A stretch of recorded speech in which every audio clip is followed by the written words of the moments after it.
দায়িত্ব গ্রহণের পর প্রথমবার শিক্ষা অনির্বাণে প্রধান উপদেষ্টার শ্রদ্ধা। জুলাই আগস্টের গণহত্যায় মিলল ৭২৪ নিহতের পরিচয়। বিডিআর বিদ্রোহ তদন্তে ছিল সীমাবদ্ধতা, হত্যার সাথে জড়িত অনেকে, দাবি অবসরপ্রাপ্ত মেজর জেনারেল আব্দুল মতিনের। কমিটিতে চান সব র্যাঙ্কের প্রতিনিধিত্ব। বন্যার পানি নামলেও বানভাসীদের দুর্ভোগ কমেনি। যাদের বাড়িঘর পানিতে ভেসে গেছে তাদের ঘর তৈরি করে দেবে সরকার, আশ্বাস ধর্ম উপদেষ্টার। যারা একেবারে অত্যন্ত ক্ষতিগ্রস্ত, থাকার জায়গা নাই, রাস্তার উপরে থাকেন, তাদের জন্য আমরা ছোটখাটো বাড়ি করে দেব।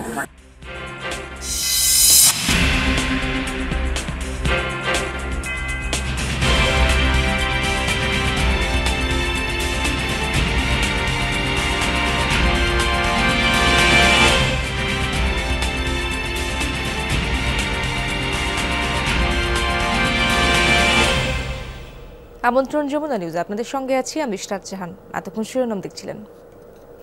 সশস্ত্র বাহিনীর বীর শহীদদের প্রতি গভীর শ্রদ্ধা নিবেদন করেছেন অন্তর্বর্তী সরকারের প্রধান উপদেষ্টা ডক্টর মোহাম্মদ ইউনূস। সকালে ঢাকা সেনানিবাসের শিখা অনির্বাণে পুষ্পস্তবক অর্পণ করে শ্রদ্ধা জানান তিনি। পুষ্পস্তবক অর্পণের পর তিনি ১৯৭১ সালের মহান স্বাধীনতা যুদ্ধে সর্বোচ্চ আত্মত্যাগ স্বীকারকারী সশস্ত্র বাহিনীর বীর শহীদদের স্মৃতির প্রতি গভীর শ্রদ্ধা জানাতে সেখানে কিছুক্ষণ নীরবে দাঁড়িয়ে থাকেন। সেনাবাহিনী, নৌ ও বিমান বাহিনীর একটি সুসজ্জিত দল এ সময় গার্ড অব অনার প্রদান করে।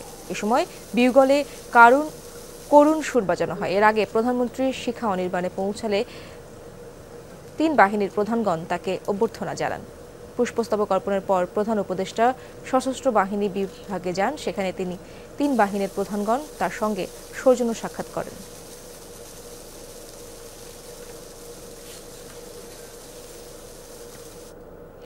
নির্বাচন কমিশনে কথা বলছেন প্রধান নির্বাচন কমিশনার হাবিবুল আউয়াল। আমরা সরাসরি চলে যাচ্ছি তার কাছে।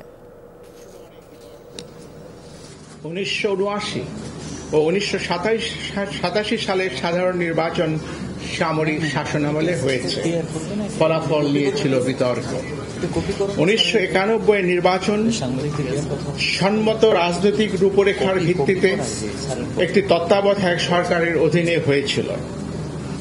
1996 ও 1901 সালের নির্বাচন সাংবিধানিক নির্দলীয় তত্ত্বাবধায়ক সরকারের অধীনে সূক্ষ্ম বা স্থূল কারচুপির সীমিত সমালোচনা সত্ত্বেও সার্বিকভাবে সুন্দর ও গ্রহণযোগ্য হয়েছিল। 2008 সালে নির্বাচন সেনা সমর্থিত নির্দলীয় তত্ত্বাবধায়ক সরকারের অধীনে অনুষ্ঠিত হয়েছে। সেই নির্বাচনে বিএনপি মাত্র 27টি এবং আওয়ামী লীগ 230টি আসন পেয়েছিল। নির্বাচন বিতর্কের ঊর্ধ্বে ছিল না। নিরাপদ প্রস্থান বা সেফ এক্সিট বিষয়ে বিএনপি এবং আওয়ামী লীগের সাথে সেনা সমর্থিত অসামরিক তত্ত্বাবধায়ক সরকারের দর কষাকষির বিষয়টি প্রকাশ্য ছিল। সেই প্রশ্নে বিএনপি এবং আওয়ামী লীগের অবস্থানও গোপন ছিল না। 2014, 2018 এবং 2024 সালে নির্বাচন সংবিধান মতে দলীয় সরকারের অধীনে হয়েছে। 2014 সালে নির্বাচনে বিএনপি সহ অনেক দলই অংশগ্রহণ করেনি। ফলে সেই নির্বাচন 2024 সালের অনুরূপ অন্তর্ভুক্তিমূলক তথা ইনক্লুসিভ ছিল না। 2018 সালের নির্বাচনে বিএনপি অংশগ্রহণ করেছে, নির্বাচন ইনক্লুসিভ ছিল। বিএনপি আসন পেয়েছিল মাত্র 6টি, পক্ষান্তরে আওয়ামী লীগ পেয়েছিল 258টি। মন্তব্য নিষ্প্রয়োজন। 2024 সালের 7 জানুয়ারি দ্বাদশ জাতীয় সংসদ নির্বাচন হয়েছে বর্তমান নির্বাচন কমিশনের অধীনে বা ব্যবস্থাপনায়। 44টি নিবন্ধিত দলের মধ্যে 28টি দল নির্বাচনে অংশগ্রহণ করলে প্রধানতম বিরোধী দল বিএনপি ও সমমনা দলগুলো নির্বাচনে অংশগ্রহণ করেনি। নির্বাচন সেই অর্থে অন্তর্ভুক্তিমূলক হয়নি। কমিশন বিএনপি সহ সমমনা দলগুলোকে নির্বাচনে অংশগ্রহণের জন্য একাধিকবার আন্তরিকভাবে আহ্বান করা সত্ত্বেও তারা নির্বাচনে অংশগ্রহণ করেননি। নির্বাচনে অংশগ্রহণ করা বা না করার বিষয়টি একটি রাজনৈতিক দলের নিজস্ব বিষয়। নির্বাচন স্থগিত বা বাতিল করে দেওয়ার মতো কোনো সাংবিধানিক ভিত্তি ছিল না। সেই কারণে অনেকেই কমিশনকে দোষারোপ করছেন। নির্বাচন কখন, কি কারণে, কতদিনের জন্য স্থগিত করা যাবে তাও সংবিধানে সুস্পষ্টভাবে উল্লেখ করা আছে। অতীতে কখনোই কোনো নির্বাচন বাতিল করে দিয়ে কোনো কমিশন পদত্যাগ করেননি। সম্প্রতি ভেঙে দেওয়া সংসদের 299টি আসনে নির্বাচন প্রার্থীদের মধ্যে ব্যক্তিকেন্দ্রিক প্রতিযোগিতার মাধ্যমে হয়েছে, দলের মধ্যে নয়। 299টি আসনে 1969 জন প্রার্থী প্রতিদ্বন্দ্বিতা করেছেন। নির্বাচন নিষ্পন্ন করা অতিশয় কঠিন একটি কর্মযজ্ঞ। নির্বাচন গ্রহণযোগ্য না হওয়ার সকল দোষ ও দায় দায়িত্ব সকল সময় কেবল নির্বাচন কমিশনের উপর এককভাবে আরোপ করা হয়ে থাকে। একটি কমিশন না হয় অসৎ বা পক্ষপাতদুষ্ট হতে পারে, কিন্তু সকল সময় সকল কমিশনই অসৎ বা পক্ষপাতদুষ্ট হতে পারে না। কমিশন বিভিন্ন কারণে নির্ভেজাল গ্রহণযোগ্য নির্বাচন করতে অক্ষম বা অসমর্থ হতে পারে।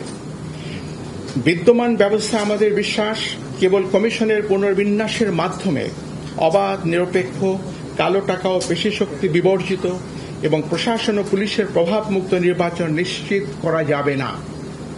নির্বাচন পদ্ধতিতে দুর্ভেদ্য মৌলিক সংস্কার প্রয়োজন হবে। রাজনৈতিক সংস্কৃতি ও আচরণে এবং বিশেষত প্রার্থীদের আচরণে পরিবর্তন অবশ্যই প্রয়োজন হবে। 1973 থেকে হওয়া অতীতের অন্যান্য সকল নির্বাচন ছাড়াও 2008, 2014 এবং 2018 সালের নির্বাচনের বিতর্কিত সন্দিগ্ধ বিষয়গুলো বিবেচনায় নিয়ে কমিশন পরবর্তী সকল নির্বাচনগুলো সতর্কতার সাথে আয়োজনের চেষ্টা করেছে। জাতীয় এবং স্থানীয় সরকারের বিভিন্ন স্তরের নির্বাচনে দিনের বেলায় ব্যালট পেপার প্রেরণ, কতিপয় উপনির্বাচনে ভিডিও পর্যবেক্ষণ, ইভিএম এর ব্যবহার, দেশের সকল জেলায় একই দিনে, তবে প্রতিটি জেলার প্রশাসনিক সীমানার মধ্যে মাঝে 3 থেকে 5 দিন বিরতি দিয়ে 5 থেকে 6টি ধাপে নির্বাচন অনুষ্ঠান, সরকারি কর্মকর্তাদের ব্যাপকভাবে রদবদল ইত্যাদি গৃহীত ব্যবস্থা নির্বাচন অবাধ, নিরপেক্ষ ও সুশৃঙ্খল করতে অনেকটাই সহায়ক হয়েছিল। নির্বাচন মূলত একদলীয় হওয়ার কারণে কারচুপি বা সরকারিভাবে প্রভাবিত করার প্রয়োজন ছিল না। আমি স্পষ্ট করে বলছি, নির্বাচন যেহেতু একদলীয় ছিল, কাজে এই নির্বাচনকে সরকারিভাবে প্রভাবিত করার কোনো আবশ্যকতাও কার্যত ছিল না। নির্বাচন দলের ভেতরেই হয়েছে, মধ্যে হয়নি, উইদিন হয়েছে, বিটুইন হয়নি। কমিশন দায়িত্ব গ্রহণের পর থেকে 2 বছর সময়ে ইউনিয়ন পরিষদের 992টি, উপজেলা পরিষদের 496টি, জেলা পরিষদের 71টি, পৌরসভার 90টি এবং সিটি কর্পোরেশনের 16টি নির্বাচন করেছে।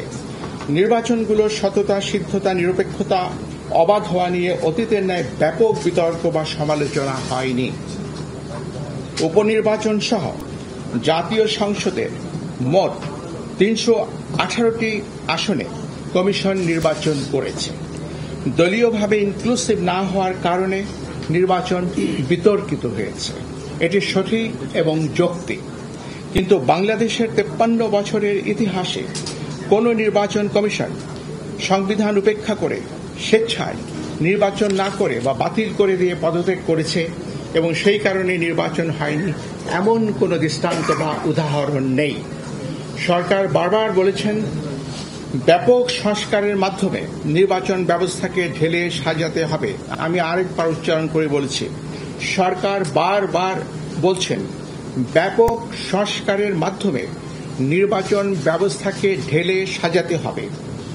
নির্বাচন বারংবার ব্যর্থ হওয়ার প্রকৃত সত্য কারণ এই কথাটির মধ্যেই নিহিত। কমিশনের সদস্যরা সংবিধান মেনে দায়িত্ব পালন করে থাকেন। আমাদের কর্মকালে আমরা গণমাধ্যম, প্রশাসন, আইন শৃঙ্খলা রক্ষাকারী বাহিনী, সশস্ত্র বাহিনী সহ আবশ্যক সকলের আন্তরিক সহযোগিতা পেয়েছি। আমি আজ বিদায় লগ্নে কৃতজ্ঞ চিত্তে সেটি স্মরণ করছি। বর্তমান অতীত থেকে আহরিত অভিজ্ঞতা, জ্ঞান ও উপলব্ধি থেকে ভবিষ্যতের জন্য কিছু প্রস্তাবনা সরকারের সদয় বিবেচনার জন্য রেখে যাওয়া আমরা আমাদের কর্তব্য মনে করছি। বাংলাদেশের জনগোষ্ঠীর সমরূপতা, হোমোজিনিটি কারণে সংখ্যানুপাতিক প্রতিনিধিত্বমূলক নির্বাচনের জন্য বাংলাদেশ আদর্শ ক্ষেত্র হতে পারে। সেই সাথে নির্বাচন 4 বা 8টি পর্বে, প্রতিটি পর্বের মাঝে 3 থেকে 5 দিনের বিরতি রেখে অনুষ্ঠান করা ব্যবস্থাপনার দিক থেকে সহজ ও সহায়ক হতে পারে। আমাদের প্রবর্তিত অনলাইনে নমিনেশন দাখিল অব্যাহত রেখে নির্বাচন প্রক্রিয়ায় প্রযুক্তির ব্যবহার অপটিমাইজ করতে পারলে আমাদের ধারণায় এটি ভবিষ্যতের জন্য উত্তম হবে। অধিকন্তু প্রতিটি সাধারণ নির্বাচন নির্দলীয় তত্ত্বাবধায়ক সরকারের অধীনে অনুষ্ঠিত হলে উদ্দেশ্য অর্জন আরও সুনিশ্চিত হতে পারে।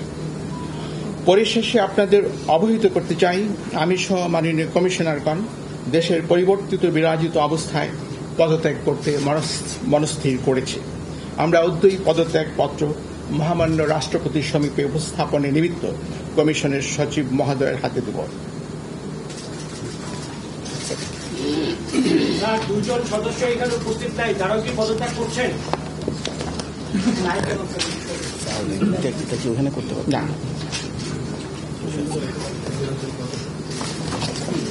সচিব প্রশ্ন নেবার থ্যাংক ইউ।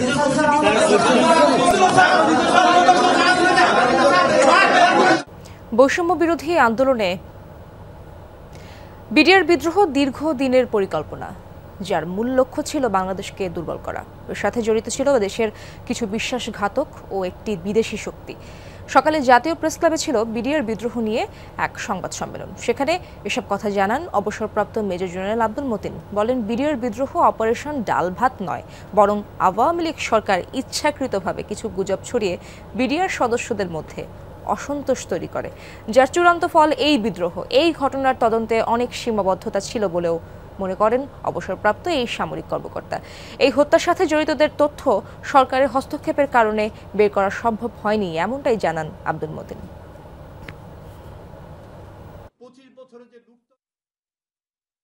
এই ব্যাটালিয়ন বিদ্রোহ নেতৃত্ব দেওয়া সত্ত্বেও এই ব্যাটালিয়নের কোনো অফিসার মারা যায়নি।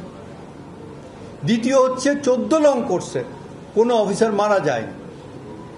তৃতীয় হচ্ছে ডিজি সব অফিসারকে বলেছিলেন, go back to your unit, bring them back, I will motivate them. নিহতদের স্মরণে শহীদি মার্চ পালন করছে বৈষম্য বিরোধী ছাত্র আন্দোলন। আমরা এই ব্যাপারে তথ্য জানবো। আমার সহকর্মী রাব্বি সিদ্দিকী সেখানে রয়েছেন, ঢাকা কলেজেই তিনি রয়েছেন। রাব্বি, বৃষ্টির মধ্যেই তো শিক্ষার্থীরা মিছিল নিয়ে বের হয়েছেন, তাদের কর্মসূচির ব্যাপারে কি তথ্য রয়েছে আপনার কাছে?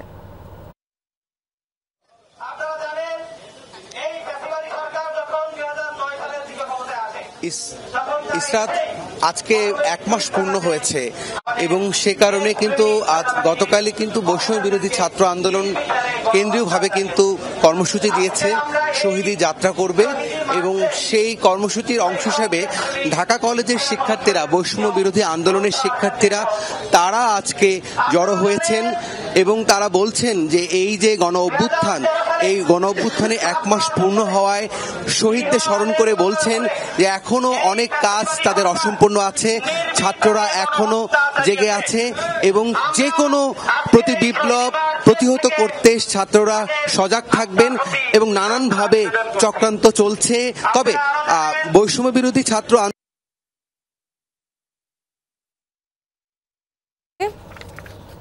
কিছুতেই যেন কমছে না বানভাসীদের দুর্ভোগ। বন্যার পানি নামার সাথে সাথে বেরিয়ে আসছে ক্ষতচিহ্ন, ছড়াচ্ছে পানিবাহিত নানা রোগ বালাই। লক্ষ্মীপুরে ধীরগতিতে নামছে বন্যার পানি, এখনো জলমগ্ন 5 উপজেলা। কোয়ান্টাম B600TR বাংলাদেশের উচ্চ শক্তি সম্পন্ন একমাত্র রড। বন্যায় যাদের বাড়িঘর পানিতে ভেসে গেছে তাদের ঘর তৈরি করে দেবে সরকার, এমনটাই বলেছেন ধর্ম বিষয়ক উপদেষ্টা ডক্টর আফম খালিদ হোসেন। যারা একেবারে অত্যন্ত ক্ষতিগ্রস্ত, থাকার জায়গা নাই, রাস্তার উপরে থাকেন, তাদের জন্য আমরা ছোটখাটো বাড়ি করে দেব। আপনাদের দুর্যোগে দুর্দিনে আমরা আছি, বাংলাদেশ সরকার আছে, জেলা প্রশাসন আছে, আলেম ওলামারাও আছে। দর্শক, এই ছিল যমুনা নিউজে। এতক্ষণ সাথে থাকার জন্য ধন্যবাদ সবাইকে।